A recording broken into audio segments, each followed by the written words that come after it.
কোথা থেকে আসছেন? গুলশান থেকে। স্যার এরা সব খাওয়া। আরে ভাই, আমরা তো রেগুলার খাই না, মাঝে মধ্যে বন্ধু বান্ধব একসাথে হলে একটু শখ করে খাই। সবগুলোকে গাড়িতে তোলেন। Brother 1 minute. আরে বড় লোকের ছেলে পেলে একটু ফুর্তি ফার্তা করবেই, ছেড়ে দাও। ব্রাদার একটু আগেই বললাম থানায় যেতে হবে, এখন পুরো তার উল্টো। ভাই দেশটা এভাবেই চলবে।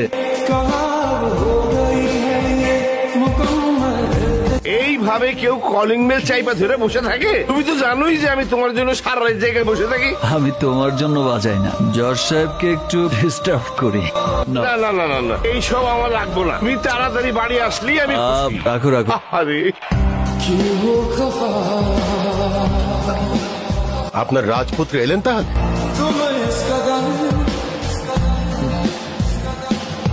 হাত মুখ ধোও নাই, পেটে কিছু পড়ে নাই, শুরু করে দিছে এই বিষ খাওয়া। আমি তো খাই না চাচা।